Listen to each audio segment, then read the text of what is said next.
Para chegar na virada para o ato 2, que é o primeiro ponto de virada que se diz, que é a meia hora de filme, o Kubrick, por exemplo, divide essa meia hora inicial em 2 sequências de 15 minutos. E ao final de cada sequência já tem uma virada. Então, no cinema clássico, depois de 15 minutos, tem uma cena que se chama tônica, que é uma cena que não é a virada para o ato 2 ainda, mas já é uma preparação.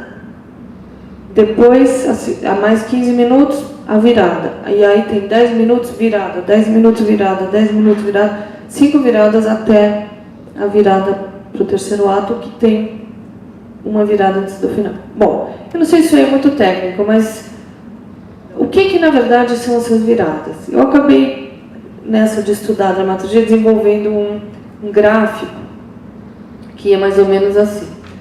Aqui é o tempo do filme, minutos, e aqui é tensão. Porque, no fundo, uma história se faz de duas coisas: relaxamento e tensão. E é assim que você vai construindo tudo. Então, esse gráfico aqui em tempo e aqui acima do 0 seria mais tenso, mais tenso, mais tenso, mais tenso, mais tenso, né? De apreensão, medo, suspense, tarará, até o terror, que é o máximo da tensão.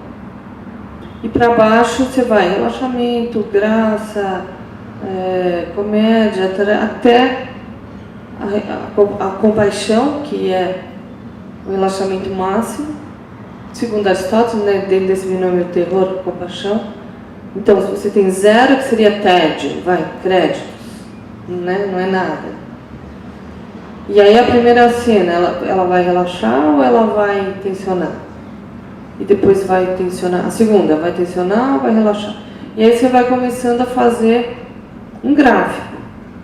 E aí você começa a perceber que um filme, tanto mais divertido ele é, quanto mais essa linha cruza do tenso para o relaxado, do tenso para o relaxado. Não o tempo inteiro, porque senão ninguém aguenta. Mas os filmes da Disney, por exemplo, têm um equilíbrio muito forte nisso. Você chora, cena seguinte, ri. Daí você está rindo, perigo. Então, quando eu disse dessas sequências que são 9 pontos, no mínimo você vai ter que virar 9 vezes. Senão, provavelmente, seu filme vai ficar chato. Porque se você ficar tensionando, o cara dorme. Pensando no Jornal Nacional, tem isso também. Sim. Tenso, a morte, depois vem o Brasil jogou. É a maneira de segurar a atenção. Mas tudo isso, eu não sei se eu estou complicando. Está complicando, gente? Então vou passar, vamos ver. Quem quer falar? Quem quer? Olha lá. Mas aí, de novo, essa questão do relaxamento e tensionamento também é a musicalidade, né? Você volta para isso. São 2 elementos que você está... Então, quando você vai escrever, muitas vezes, mesmo sem teorizar isso, você sente. É muito intuitivo isso. Oi. Você já desenvolveu roteiros falando desde o universo infantil, adolescente, até temas políticos, né, como o ano em que meus pais saíram de férias. Qual desses temas você teve mais dificuldade para trabalhar, para desenvolver, que demandou uma pesquisa maior da sua parte para desenvolver o roteiro? E também queria saber como que esse tema chega até você. É por uma encomenda, ou se você vê aquele tema e você se interessa? Como que geralmente surgem os temas dos filmes que você faz? Bom, depende. Os meus filmes são temas meus, que me interessam, que vêm normalmente da minha experiência pessoal. E os que me chamam, vêm as pessoas. E, bom, quando eu comecei no universo infantil, que como eu disse aqui foi um pouco por acaso, era muito difícil para mim. Eu não entendia nada, eu também estava começando, eu não tinha filho, todo mundo da equipe tinha filho. Eles falavam, meu filho fez isso. Quando eu tinha 8 anos eu fiz aquilo. Era ainda... A minha referência era a minha infância. Foi difícil. Mas, enfim, tinha muita gente também me ajudando, me ensinando. A própria TV Cultura tem uma tradição muito grande de ficção educativa e tal. O filme do Cal, o político que você está falando, na verdade eu fiz a última versão.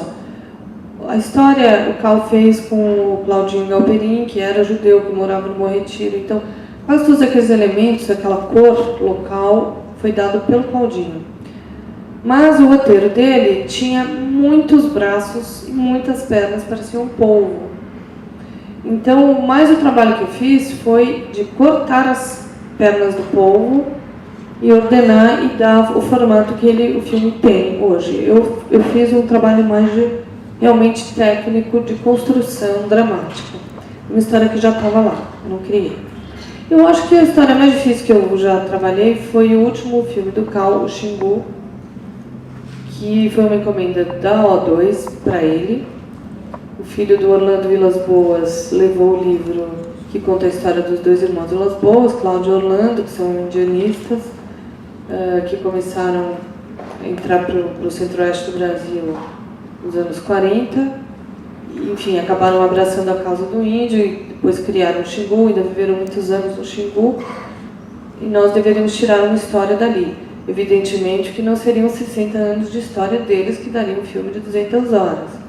Então, o trabalho de selecionar os eventos e dar um sentido e criar um discurso foi, eu acho, o trabalho mais difícil que eu já fiz. Eu acho que a gente ficou 6 meses só para chegar na história.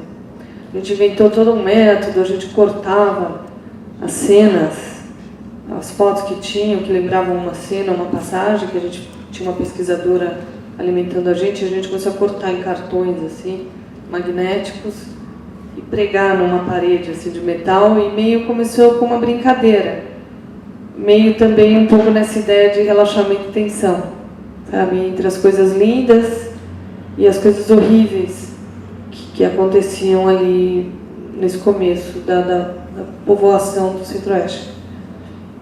Demorou muito para chegar na história. E mesmo assim, eu cheguei, fiz o primeiro tratamento, e depois eu saí para fazer o meu último filme. E o Cal continuou como outra roteirista por mais 1 ano ou 2, sei lá. Então, na verdade, eu nem sei no fim o que o filme vai ser, se exatamente vai ter o meu trabalho ainda lá ou não. Peraí. Ana, assim, tem umas questões que eu sempre quis te perguntar, porque eu acho muito legal no teu trabalho essa coisa do roteiro mesmo, né? E tem 2 coisas que eu tenho ouvido muito falar, que existe uma crise na questão do roteiro, no mundo todo, não sei o quê. E, de certo modo, no Brasil, não sei se é uma impressão errada que eu tenho, mas parece que você não pode mais trabalhar muito diálogo no roteiro, que o cinema tem que ser mais visual e tal. E nos teus filmes eu não vejo isso, né? Eu vejo justamente um grande lance, além da construção das personagens, os diálogos e tal. Eu queria que você falasse um pouquinho disso daí. Bom, estão falando de crise nos Estados Unidos, eles estão falando, né? Que os grandes talentos estão migrando para a TV, para essas séries, né? HBO e tal. Realmente está um boom na TV americana, e o cinema americano está meio repetitivo mesmo, em geral. Claro que tem os gênios, né? Que são a parte. Agora, no Brasil, eu não sei, eu vejo o cinema brasileiro hoje como várias ilhas separadas. Eu não consigo ver e formar arquipélagos assim, dizer, aquele grupo, né, como numa época do cinema novo, aquele grupo fala de política, aquele grupo.